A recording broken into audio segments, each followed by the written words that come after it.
So, Tashi Delek, today is Jetsun Drakpa Gyaltsen's anniversary. So, we decided that we wanted to talk about his biography and later on read one of his songs of realization.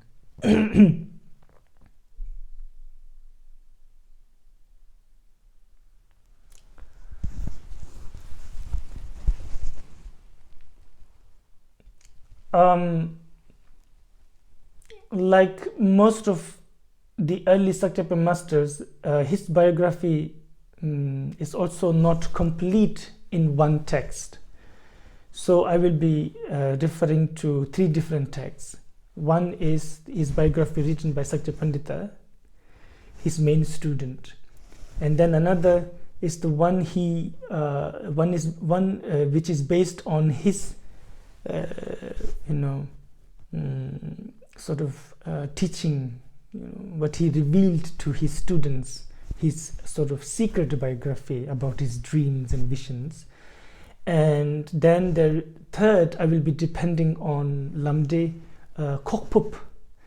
Kokpup is basically the history of Lamde teaching and Lamde masters,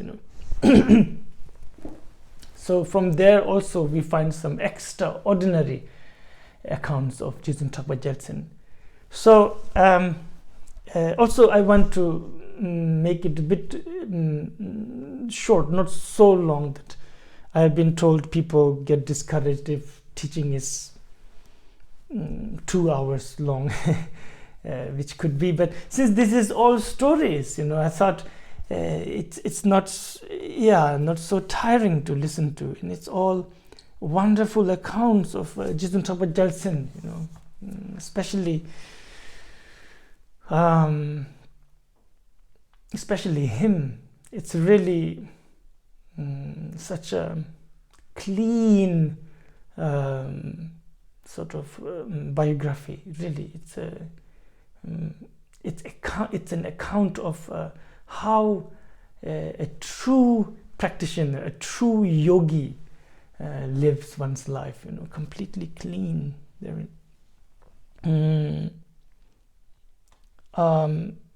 So I will read first through, I will speak first by depending on Sakya Pandit's biography. So those of you who do not know the Sakya lineage, Jetsun Drakpa Gyaltsen is an ancestor of the current Sakya Trinzin and Sakya Trichens and all the Kun family,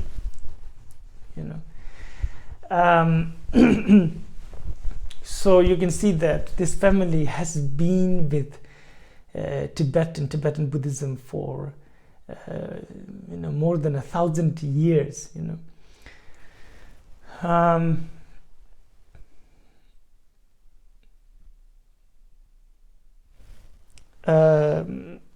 He was born to Sachin Kunga Nyingpo, I think, as his middle son. So the eldest son is Jetsun Sonam Tsemo, another great master. Then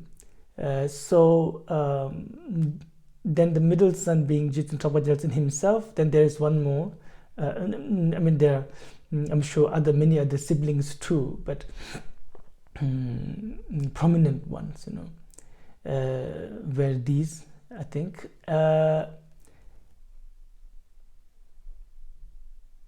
Sachin Kunga Nyingpo,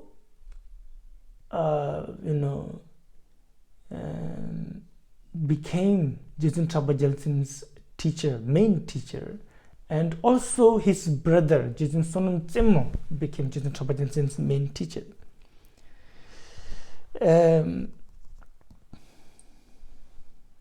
So he was born, Jetsun Drakpa Gyaltsen was born in Sakya. I will refer to this. I have some notes here. In the year 1147 in Sakya. So Satya Pandita says that when he was conceived, his mother had a dream that a Naga king appeared to her, in front of her, and he sort of entered her womb, and as soon as she woke up, she knew that she had a child, an exceptional child at that. And as soon as he entered his mother's womb, it is said that from that moment on, everything changed for her. Her behavior, her mood. She was always very devotional. Like that, like how what happens when a bodhisattva enters the womb of a mother. So he was born in this year, 1147. He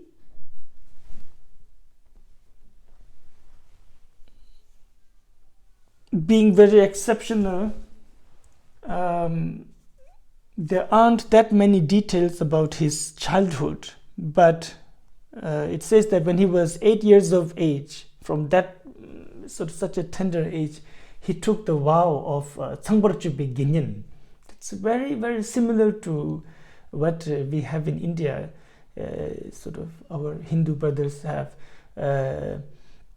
brahmachari, that you are not a monk, but you are celibate for the rest of your life. There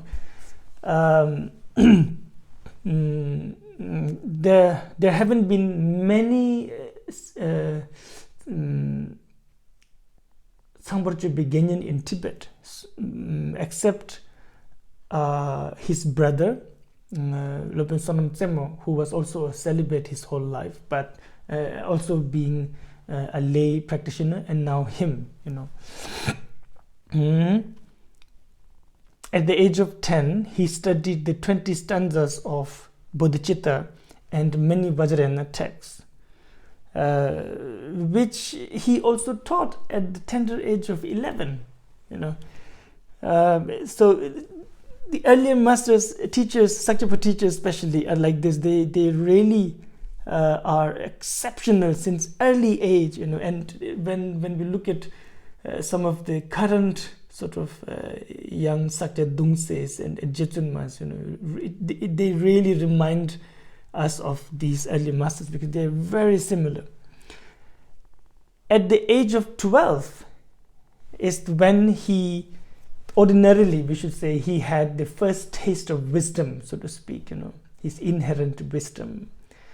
Is that he had a dream where he was eating a text, sort of pecha, a scripture, and this had three scripture of the three tantras of He Vajra. And when he finished eating that in his dream, it is said that all sort of conceptualization ceased, and he saw his sort of the inherent wisdom right then and there. And not only that, he understood all the sutras and tantras teachings of the Buddha, sort of at such a tender age. When he was 13, his father passed away. Sachin Khongpa Nyingpo passed away. And there was a huge gathering of the students of Sachin Khongpa Nyingpo and many other monks and nuns who were invited to do the rituals, sort of final rites and so on. And to that huge gathering, he taught He Vajra Tantra at such a tender age that really made everyone say, this has to be a special child. This person just cannot be an ordinary person, And some say, must be because his father, Sachen Kunga Nyingpo, had visions of Manjushri a lot. So that this must have been the blessing of it,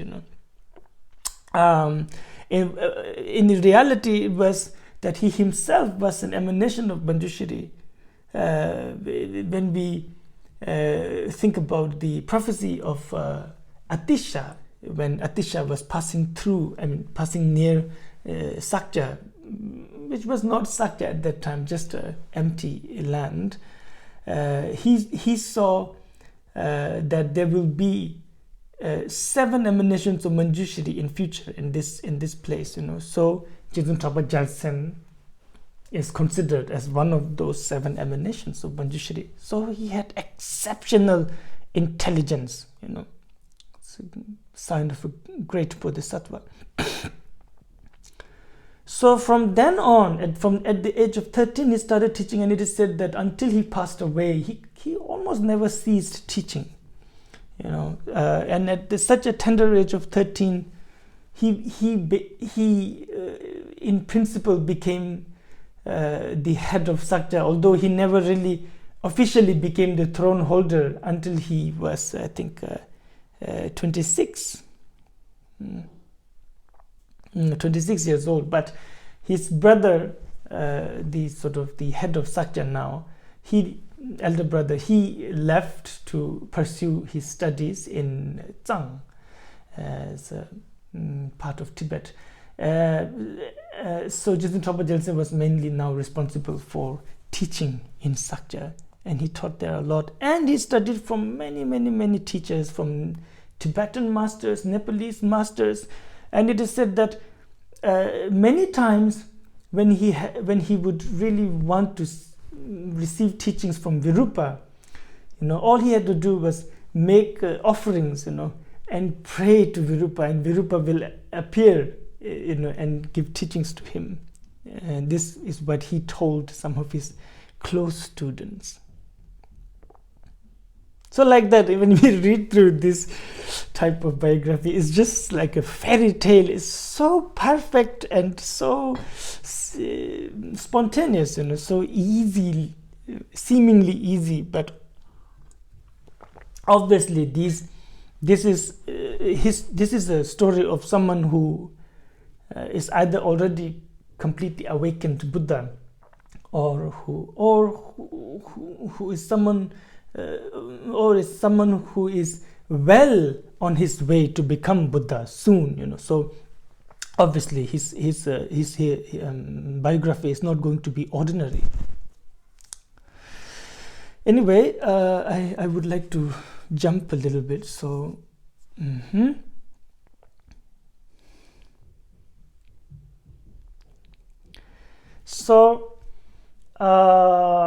Satya Pandita says that even though Jetsun Drakpa Gyaltsen didn't study as extensively as, for example, his brother Lobyen Somnam Tsemmo, or maybe even Sakya Pandita himself, but he was so learned that many times, almost all the time, he says when he is teaching any teaching, sutra or tantra, he would never sort of prepare. He doesn't have to read beforehand to give the teaching. He just know what it is. In Sakya Pandita, the praise to Jetsun Drakpa Gyaltsen, he says,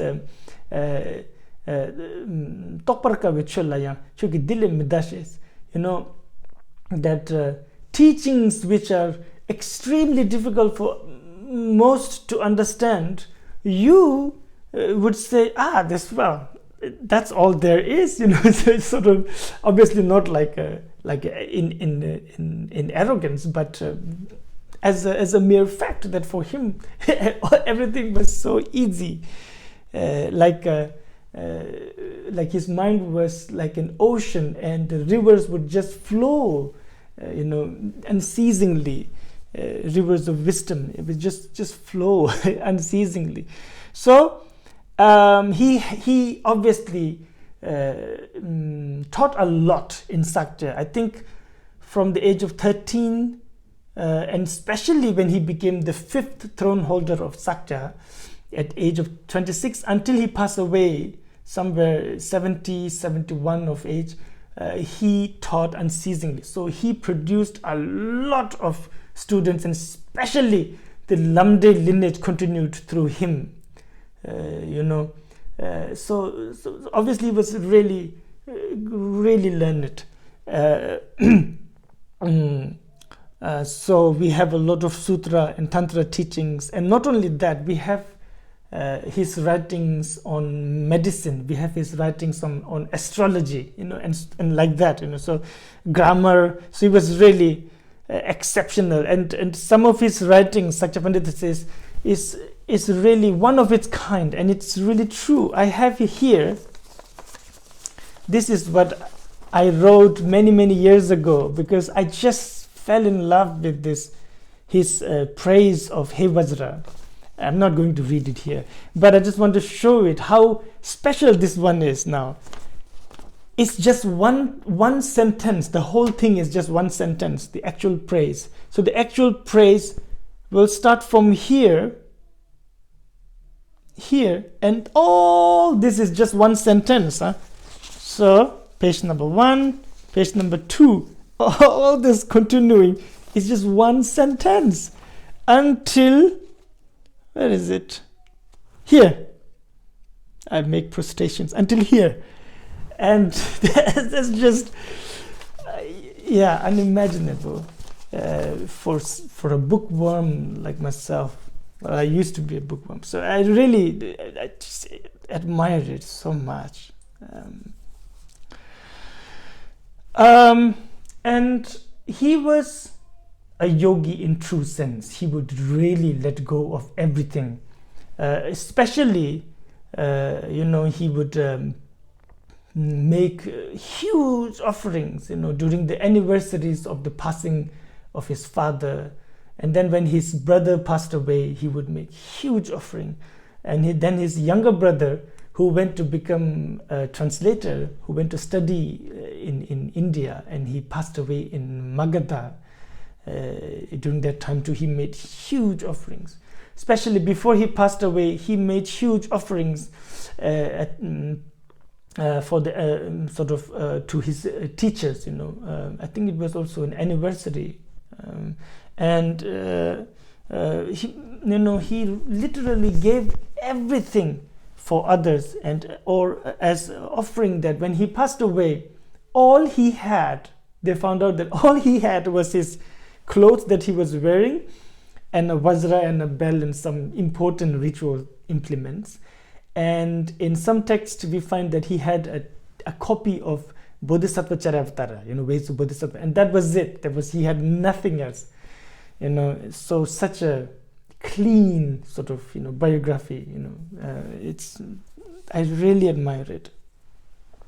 And obviously among his teachings, very famous ones are the ones that are also his songs that he spontaneously sang, or he just spontaneously wrote as a answer to people's request. So these are wonderful.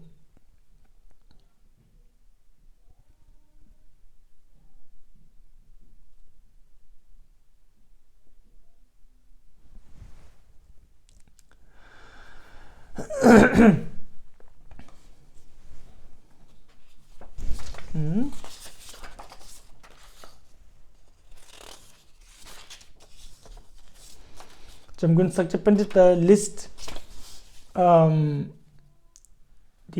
text that Jetsun Drakpa Gyaltsen studied. So many teachings, so many classes of tantras that he studied. But I will not go into those.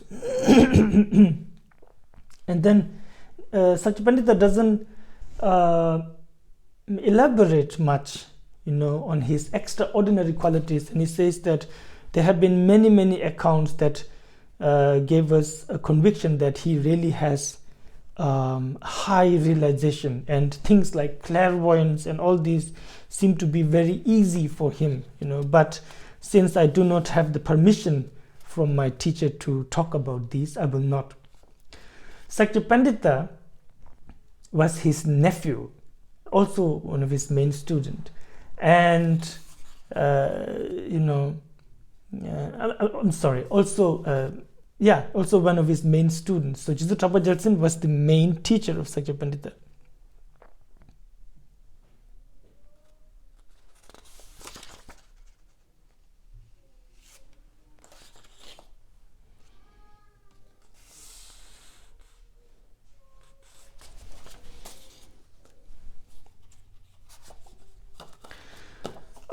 About his influence on Sakya Pandita, who was, I think, one of the greatest masters Tibet ever produced, who had visible signs of being a noble sort of, bodhisattva, a bodhisattva on bhumi. Sakya Pandita had, chakra on his hands, on his feet. He had this, this white hair that Buddhas have, and he had protuberance, tsuktor. Sort of, in India, only Nagarjuna, other than Shakyamuni Buddha, had such signs, and in Tibet, only Sakya Pandita had such signs. So he was a really, really exceptional, Mahasiddha.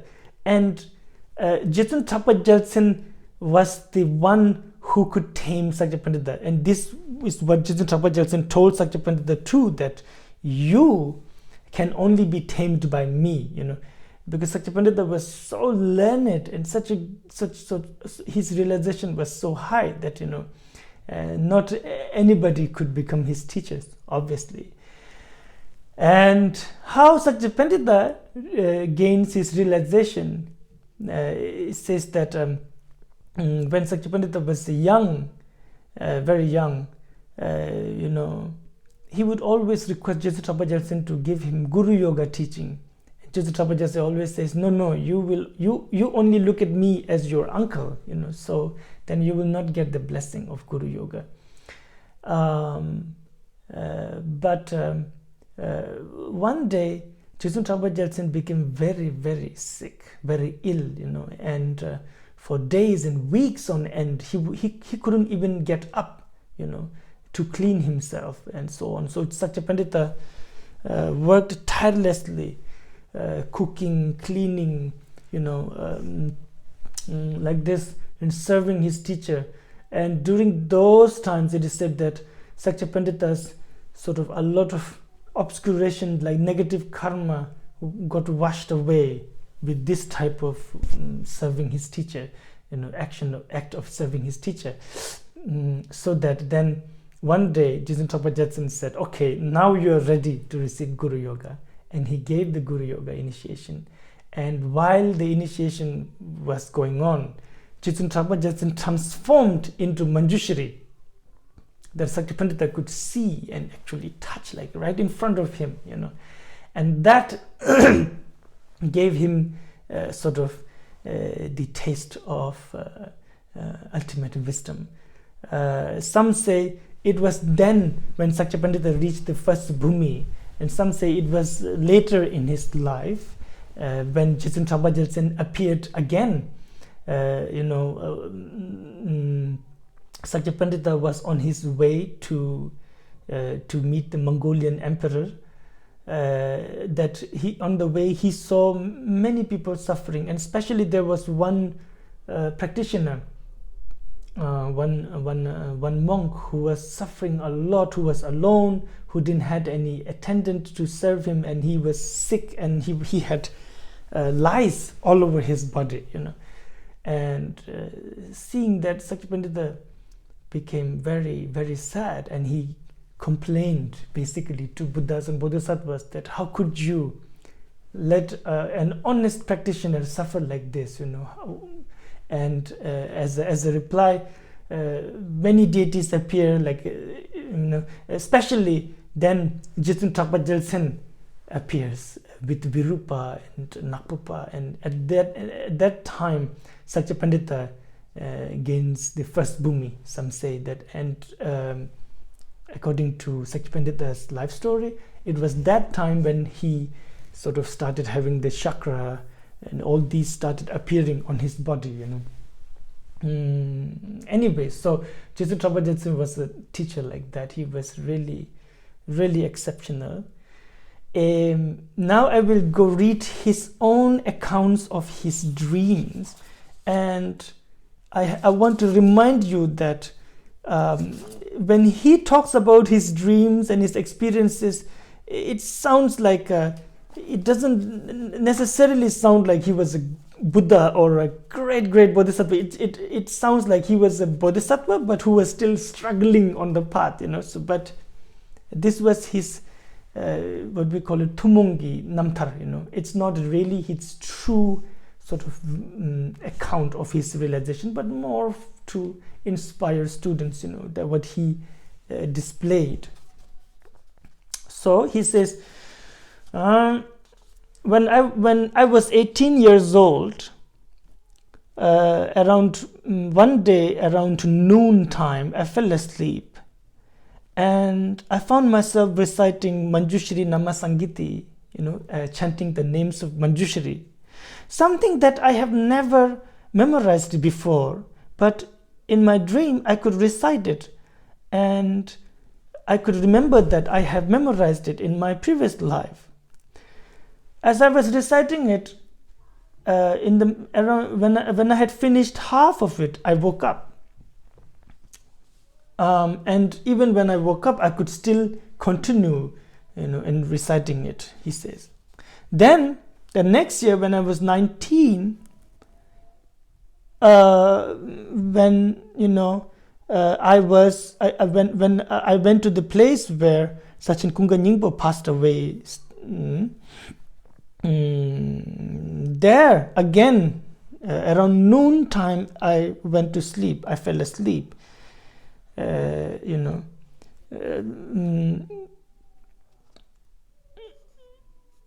Then I dreamt that again I was reciting and chanting the names of Manjushri.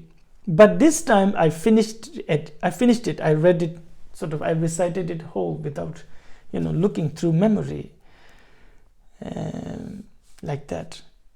So clear signs that he had practiced, chanting the names of Manjushri, which is a very high tantra text. Then again, when I was 20, he says, one day, but this is in another place, around noontime, he seemed to be taking nap during noontime. I fell asleep by sitting straight like this. I fell asleep, and it really feels like when he says I fell asleep, he's being modest, and actually this is his he's going into meditation and seeing, remembering things of his past life. But what he says is, I fell asleep and I dreamt, so it's being very modest. It feels like that. But anyway, I dreamt that I was in East India, in Nalanda, and in the south of Nalanda, there was a huge mountain with a lot of with the forest, and nearby was a monastery, and there I was there as an old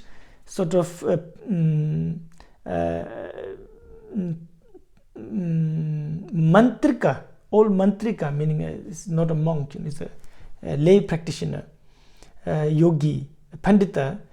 And I remember that some king had built a temple, and they came to invite me, saying, please come and consecrate the temple. And I remember saying, I'm too old, I cannot come, but my name is Mukha Ananta Mati. So write my name on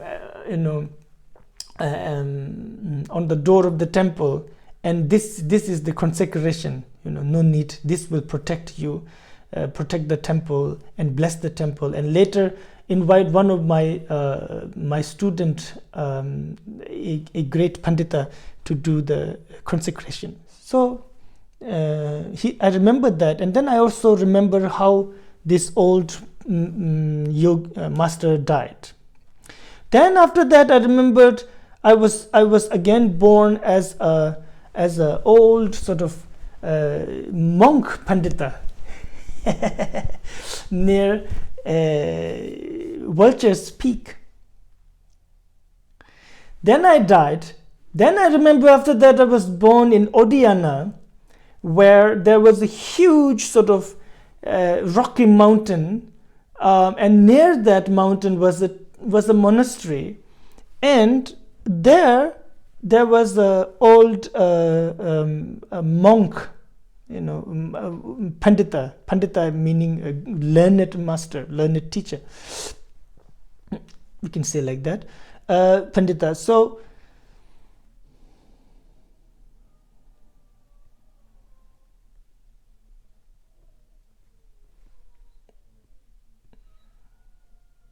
he explains the place.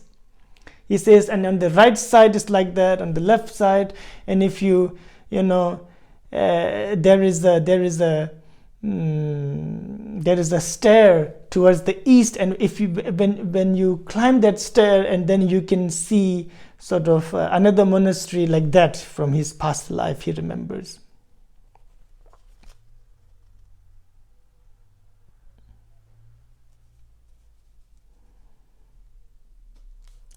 Then he remembers being born in Tibet,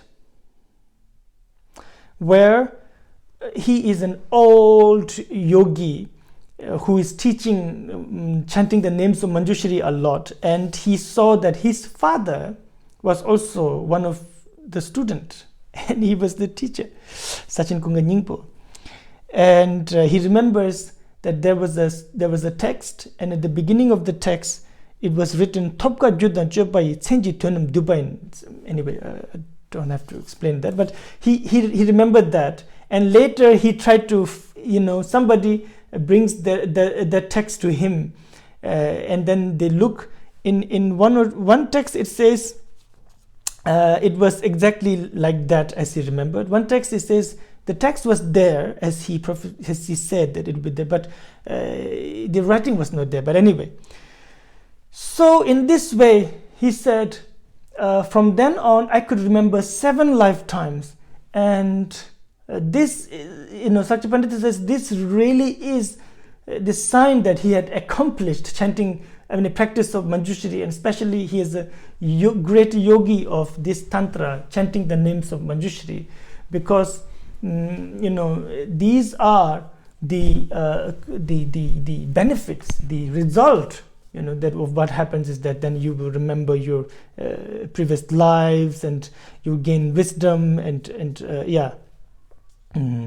you will become very diligent, and so on. So this is what he says. Then when he says, when I was 37 years old, again at dawn when I fell asleep, I dreamt that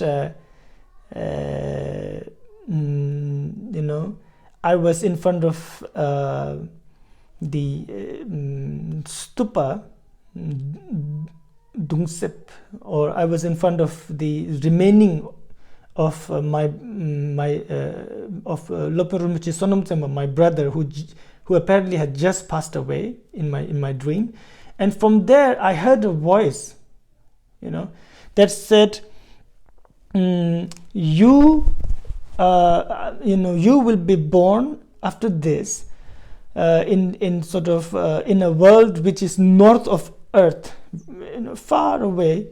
There right now is the Buddha who is alive and teaching, and there is a universal monarch, and you will be born as the son of that universal monarch, and you yourself will become a great king and a great patron of the Buddha, like that.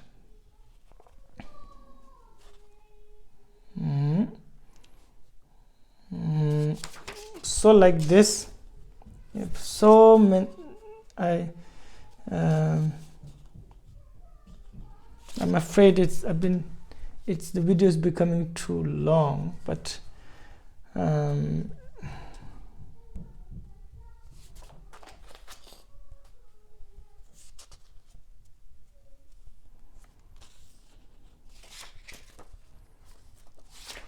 and especially when he was a bit old, he has a he sees Sachin Kunga Nyingpo, and on one side he sees Buddha with the 8 bodhisattvas, and on another side he sees He Vajra with the entire mandala. And Sachin Kunga Nyingpo asks him, if you become a monk, from whom will you take the vow? If you receive Vajrayana initiation, from whom will you receive it? Because there is the entire He Vajra mandala, and Shakyamuni is also there. So, but Jetsun Drakpa Gyaltsen says, if I receive monk's vow, it will be from you. You will be my Khenpo. If I receive Vajrayana initiation, it is from you. So again, Sachin Kunga Nyingpo says, excellent, excellent, and everything dissolves into him, and he dissolves into Jetsun Drakpa Gyaltsen. So like this. Now, I will force you to continue listening and listen to what Kokpup has to say. Now, this Kokpup was written by Jamyang Khyentse Wangchuk, direct student of Tsarchen Losar Gyatso, who started the Tsar tradition of Sakyapa. And Jamyang Khyentse Wangchuk he was a great Sakyapa master, but he also had a strong sort of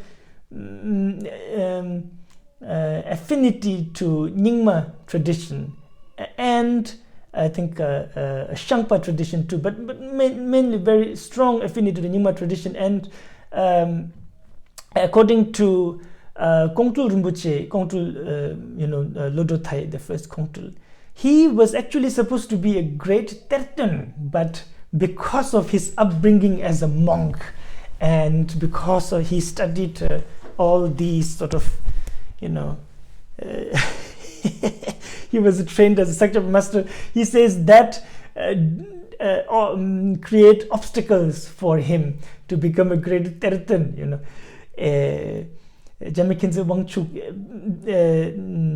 I think, I believe Kongtul Rinpoche says that he was the sort of rebirth of the one of the son of Trisong Detsen, the great Dharma king of Tibet, who was supposed to reborn 13 times as great Tertons, and I think he was the 9th life supposedly, and Jamyang Khyentse Wangpo is supposed to be the 13th, I believe. Anyway, so this author is also previous life of our Khyentse Rinpoche. So he writes.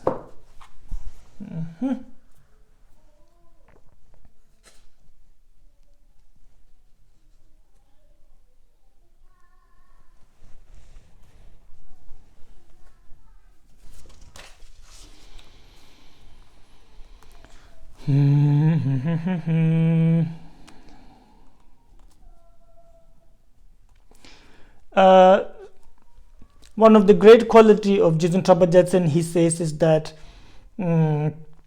he received Lamde as a sort of directly from Sachin, and also directly from Virupa,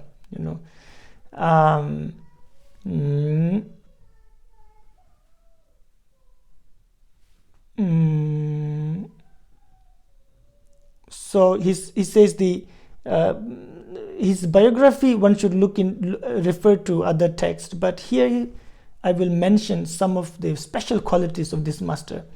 when he wanted to build the temple at Utse Nyingma, is still in Sakya.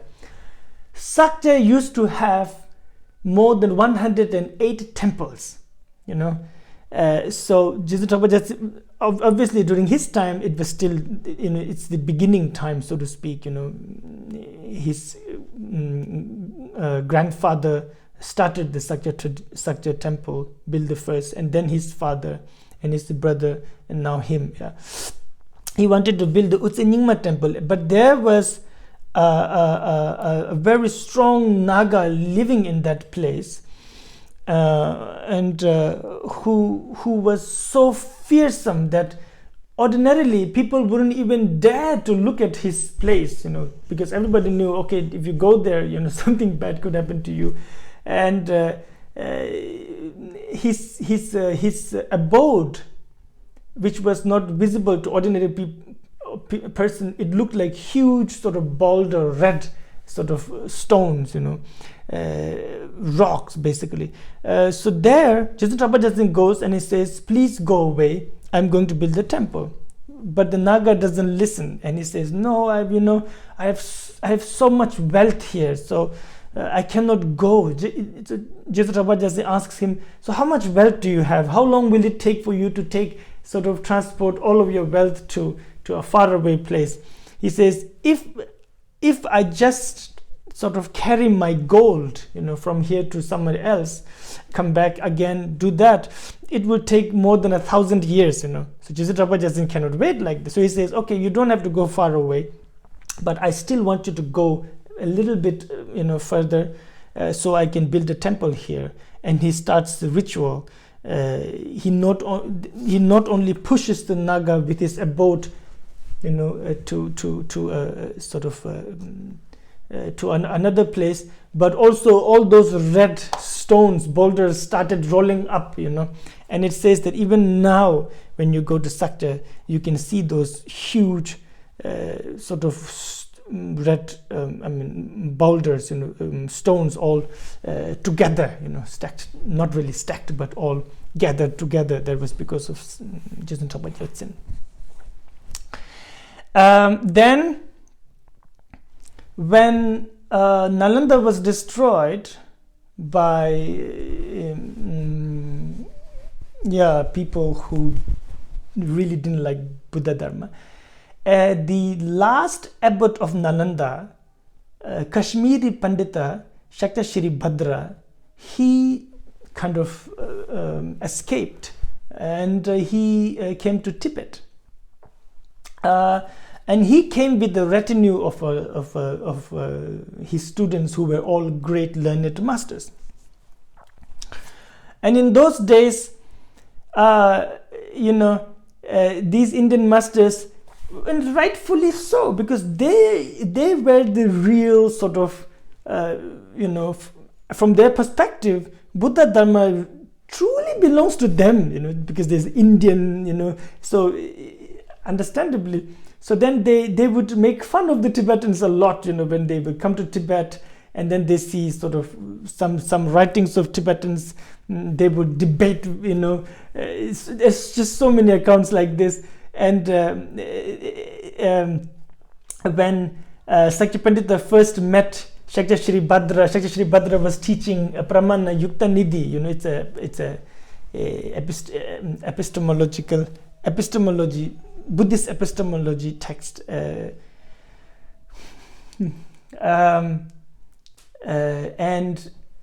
Sakya Shri Bhadra would teach in Sanskrit. Sakya Pandita would look at the Tibetan commentary in Tibetan while listening to that. So all the other sort of students of Sakya Shri Bhadra, who were great masters themselves, they started giggling, looking at Sakya Pandita and pointing, and look at that stupid Tibetan, he probably doesn't even understand anything, just reading Tibetan text.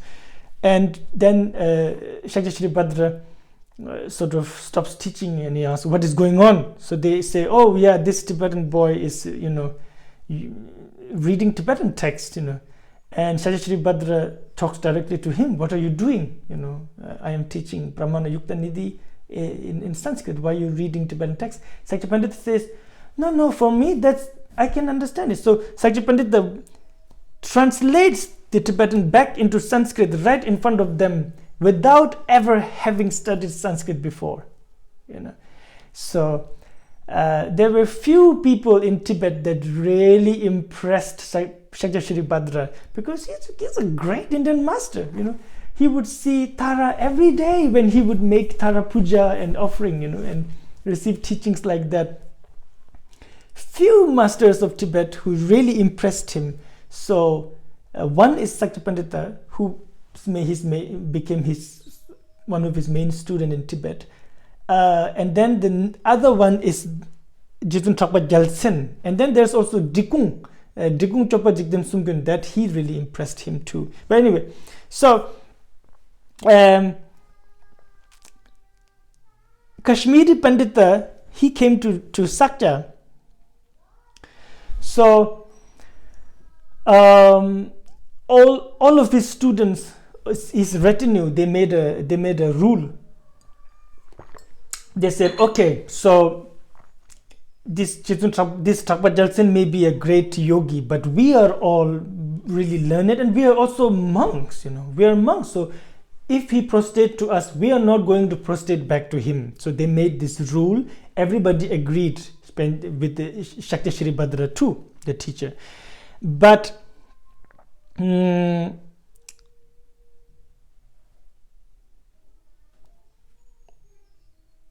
at that time, they had a problem. But the problem was that Sakya Shri Bhadra,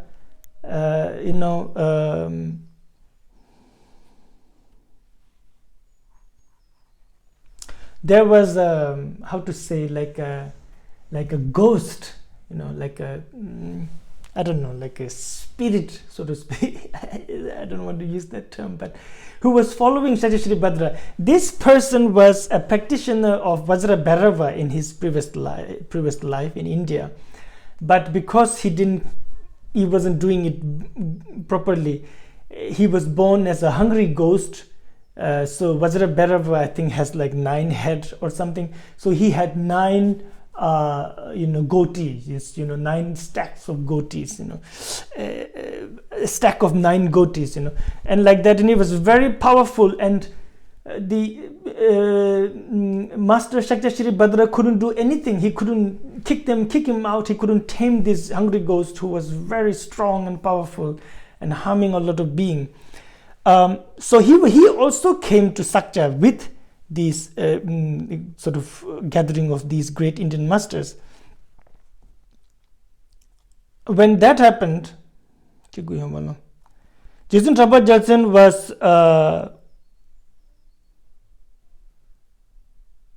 Gyaltsen was doing puja, and as soon as they came, he sort of in a rush, he left his vajra and bell, because he was doing puja, so he didn't have time to put them down.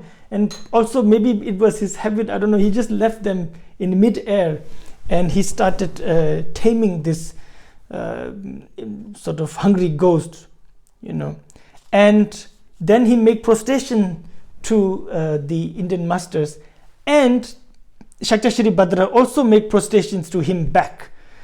And to which his retinue asked him, why would you do that? We just discussed that we will not prostrate to him. He's just a Tibetan old man, And he says, what? No, I could see that he is the Mahavajradhara. He is the mandala of Guhya Samaja, So this is what Sakya Shri Bhadra saw. He didn't see just an old man, but the actual deity, Then another time, when Sakya Shri Bhadra it seems he spent quite some time in Sakya, obviously teaching Sakya Pandita, but also, sort of meeting Jetsun Drakpa Gyaltsen, and it seems he had like admiration for him, but also he was sort of analyzing a lot too, like, oh, this guy, is this practicing properly? Does he even understand this text? So one day, Sakya Shri Bhadra asked Sakya Pandita, what is your uncle doing right now? Sakya Pandita said, he's probably doing his practice. So the Sakya Shri Bhadra says, let's go see him right now. Sakya Pandita says, wait, let me go first and announce that you're going to come. So then we go. Sakya Shri Bhadra says, no, we go right now, suddenly. And Jetsun Drakpa Gyaltsen was doing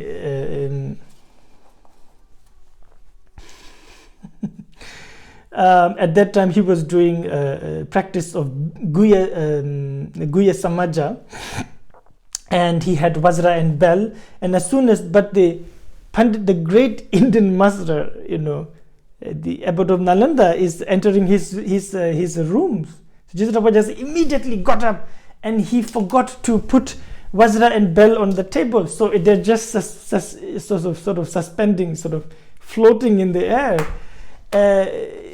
Because he got up to meet the Pandita, and Pandita looking at the Vajra and Bell floating in the air, he says, this is nothing impressive. Jetsun Drakpa Gyaltsen very sort of humbly says, and he puts the Vajra Bell down. Of course, I didn't do it to amaze you or to make you think that I have such ability. I just forgot, he says. I just forgot to put them down since you came so suddenly.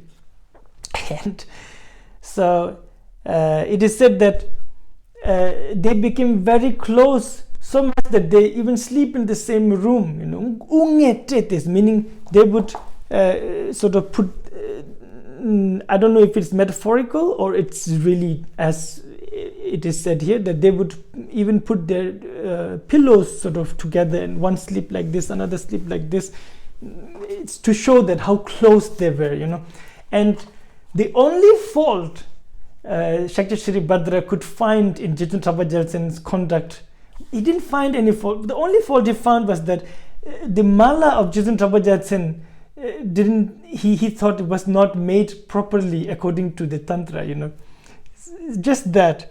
One day, just the Indian masters, they said, okay, after a couple of days there will be a solar eclipse. Jetsun Drakpa Gyaltsen says, I don't think so. I think there will be no solar eclipse. And they say, what are you saying? We can count, and it will happen. So they left. The Indian masters leave, and Jetsun Drakpa Gyaltsen is high up in his retreat, and they're leaving to go to other places. During the day of solar eclipse, during the time of solar eclipse, the sun, so if the sun is here, it will go through eclipse. But sun never moved from this place for hours. It is said, it never moved, so there was no eclipse. And it is said that Sakya Shri Bhadra looked at the direction of Jetsun Drakpa Gyaltsen's residence, saying, "High up there is an old yogi who is full of pride right now." Like that. There's just so many accounts like this that I would just want to say, but I'm also afraid it would discourage people from then listening to a long video. There's just one more. One day, Jetsun Drakpa Gyaltsen was in a cave, and his attendant was in another cave, and between these two caves there was a hole in the wall, so the attendant can whatever watch the master or give him something or whatever. So one day the attendant heard hundreds of horsemen coming towards their retreat place, and they all came, so many people, and they said, "We are here to see Jetsun Drakpa Gyaltsen," So the attendant thought, yeah, he's there in the cave, So they all went in, and the attendant thought, how are all these people fitting in one cave, in a tiny cave? So it starts looking inside, and everybody is fitting inside that cave. And they are asking, there is one Tibetan boy looking like a prince, with ornaments and so on. And he is acting as a translator, and the rest of these horsemen are actually speaking in Mongolian language. So these horsemen, they introduce themselves as gods, worldly gods of Mongolia in that area, region, and they request Jetsun Drakpa Gyaltsen, because I think it was that time when Genghis Khan was the emperor, and he was now beginning to develop the idea that, maybe I should start practicing Buddhism, Buddha Dharma. So it was that time when the gods of Mongolia came to invite Jetsun Drakpa Gyaltsen, and Jetsun Drakpa Gyaltsen says, well, I am too old and I don't have much karmic connection with the Mongolians, so it will not benefit much. But my nephew, Kunga Gyaltsen, you should invite in future, because he has strong connection with Mongolia and he will benefit you a lot, which happened. Obviously, Sakya Pandita went and became the teacher of Koden, the Emperor Koden, who is a grandson of Genghis Khan. So like that. And then Jetsun Drakpa Gyaltsen calls his attendant and says, do we have chang? Chang is alcohol, Tibetan beer. And the attendant says, we only have a half a skull cup, of chang. It's not enough. Jetsun Drakpa Gyaltsen says, no, this is more than enough. And he takes the, sort of the skull cup with only a little bit of chang, and he, like this, he sprinkles it on everybody, and everyone is drunk. And the whole night they're beating drum and they're dancing and they're singing in sort of Mongolian songs. And in the morning they're all gone. Like that. It was very. These are really such a. And there are many other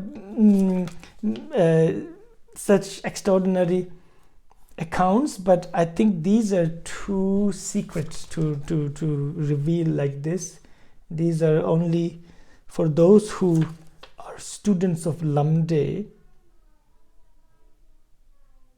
Anyway, so his main student, as I said, was Sakya Pandita Kunga Gyaltsen. But Jetsun Drakpa Gyaltsen, these are great masters. These are wisdom being, and externally, when he was becoming older, Dakinis will come from Kechari and try to invite him, again and again, but he will always deny, saying sometimes a big sort of platter, a plate, will appear, and a Dakini will appear saying, please sit on this and I will take you to Kechari, like that, but he would not go. Then around the end of his life, again and again and again, gods and goddesses would fill the sky with offerings and saying, please come, we are here to invite you to come to the pure land of Amitabha, And he would again and again say, no, I really don't care, it's pure land or not. I want to stay on this earth to benefit beings, so what will I do if I come there? Because, he doesn't need any teaching, from even Buddhas, So he wouldn't come. Then finally, on the third or fourth request, couple of times he would say, no, I will not come. They listen and they would vanish. But finally, around when he was 70, 71, they appear, sort of, and they start showing him the pure realm of Amitabha. And it seemed like Jetsun was now also sort of thinking of leaving earth. And Sakya Pandita was also, he was attending Jetsun Drakpa Gyaltsen at that time. He was very old, not very old, but he's old master, and I think he was probably not doing well physically. So Sakya Pandita was right beside him, beside his bed. And he fell asleep, and in his dream, he saw the whole sort of sky full of gods and goddesses. And Jetsun Drakpa Gyaltsen was also there. And Sakya Pandit asked them, so who are you? What are you doing here? And they say, we are here to invite this great master to the land of Amitabha, because we sort of want him there, And Sakya Pandita says, please don't invite him, because yes, we need him here, and so on. And all the gods and goddesses, they do not accept, but they just quietly watch him, like that. And but then Sakya Pandita talks to Jetsun Drakpa Gyaltsen still in the dream, and Jetsun Drakpa Gyaltsen seems to be now sort of more leaning towards going to the pure land of Amitabha. And he says, first from here I will go to the pure land, then I will go to this Buddha realm where I will be born as a universal monarch, and then the next life, then I will become a completely enlightened Buddha. Like that. Jetsun Drakpa Gyaltsen, like I said, these are wisdom beings. They don't really have things like birth and death. So he would appear again and again and again to benefit future practitioners. Especially, for example, he would appear many times to teach and guide Jamyang Khyentse Wangpo, Khyentse Choju Lodro. I think it's safe to say probably our Rinpoche too, Dzongse Khyentse too, and for sure, none of us dare to ask him, but there could be some juicy incidents. Then, for example, the great Loter Wangpo is a Sakya master, very important student of Khyentse Wangpo, Jamgon Kongtrul, like that, he was since a young age. When he was very young, one day, he started, seeing an old man, old yogi, very sort of prestigious, radiant. His whole room changed into a pure land, and there was this yogi, and who, I wrote down a little bit.